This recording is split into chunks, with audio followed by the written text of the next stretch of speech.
Monday Night Football is the Browns and the Steelers. The Browns are 3.5-point road favorites over the Steelers, a total of 41.5. Stephen, Ben Roethlisberger came out yesterday and said that this is likely his last time to suit it up at Heinz Field. Probably should have said that 2 years ago, but I digress. Look, I get it. I understand why the Browns are favorites here. That said, I can't believe I'm saying this. I probably would only take the points with the Steelers. I cannot believe I'm saying that, but it's just a low scoring, 41 it's already dictated in the thing here. 41 is the total. It's going to be in Pittsburgh. It's, if you believe in narrative again, then there's going to be, the Ben Roethlisberger narrative as well. It's going to be below right at freezing and all that, if not below freezing there in Pittsburgh. So low scoring, nasty, dirty, ugly games, and I can take more than a field goal. I'm probably doing that, but again, that bet's not in my account quite yet. It's been a big move from the look ahead, right? This was Steelers -1, and now it's Browns -3.5. So that's the first question. Is that too much? Is that an overreaction to go through a key number here, the most key number of all of 3? If you look at narratives, there's a lot going for the Steelers here. They're still in playoff contention, outside shot, but they have not been eliminated.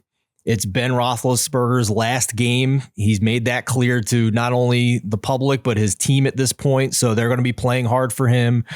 The stands are going to be wild in a division game, knowing it's Ben's last game, and they're going to want to see Ben ride off into the sunset and in his last game at Heinz Field. So all of those things should have plenty of motivation for the Steelers in this game, despite getting their clock kicked in the last few weeks here. So with that being said, and I'm sure Brad's going to hit on this, the trenches are a complete and utter mismatch with the Cleveland offensive line against the Steelers front and the Pittsburgh offensive line that should just have a difficult time against Myles Garrett and Jadeveon Clowney. So it's hard for me to not think this line is an overreaction, but I also am concerned that I'm kind of trying to thread a needle in the range of outcomes with what Pittsburgh is in this game, because I don't think there's any scenario where Pittsburgh wins this game by a lot.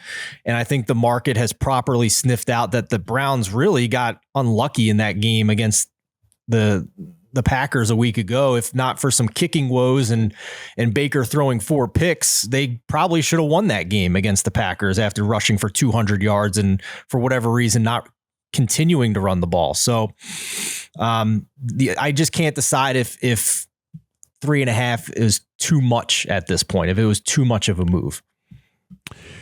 Brad, I guess the better in me, even if I hate a team, I'm instantly drawn to a dog of over a field goal in a game with a 41 total, right? I mean, it's like, I hate the Steelers. I hate Ben Roethlisberger. You guys know we were doing preseason podcasts. I hated Ben Roethlisberger. I think we all do. I hate Ben Roethlisberger a ton, but any game with a 41 total and I'm getting more than a field goal with the home team at that, I get drawn to that team naturally. Tell me why I'm stupid. No, I bet the Steelers +3.5 here. Probably one of my favorite bets of the week. So if we think back to week 12, I think it was, Steelers lost 49-10, something like that, Cincinnati. Next week, they were 3.5-point home dogs to Baltimore, and they won that game outright. And I think it was an overreaction again, like we've seen here, that this line has moved through the 3. And we kind of know, we know what the Steelers are. TJ Watt was banged up last week. I'm not downgrading them too much for getting sliced and diced by Patrick Mahomes. We've just gone on about how the Chiefs are back. It happens. You get beat up on the road against the best quarterback in the league sometimes. And TJ Watt was at half mast throughout that game. I'm hoping with another week off, a load more injections, he'll be a little more back to himself this week. And I don't think you can overstate the fact that it's Roethlisberger's last game. I think the energy and the atmosphere in that place is going to be electric, and so I'm willing to overlook the fact that they probably can't block Myles Garrett, and maybe he's banged up as well. I mean, he was banged up last week. I don't know how healthy he's going to be, but I just think the number has moved too far, and I think you are going to get every player on the Steelers' best effort. And so 3.5 at home, the classic Mike Tomlin home dog spot. I'm willing to take it. not like he's lighting it up from a statistical standpoint, from a catches and yardage, but he also, Roethlisberger's going to get Pat Freiermuth back this week as well. And he's just been his huge red zone target, right? I mean, he just looks for him in the end zone, and the guy's got 7 touchdowns since week 3. And he was out last week as well. So he gets back. And so I think it gives him an extra little deal here. And yeah, I think the 3.5 just too much in a game that is such a low total. And again, with all the different things that are kind of playing into this.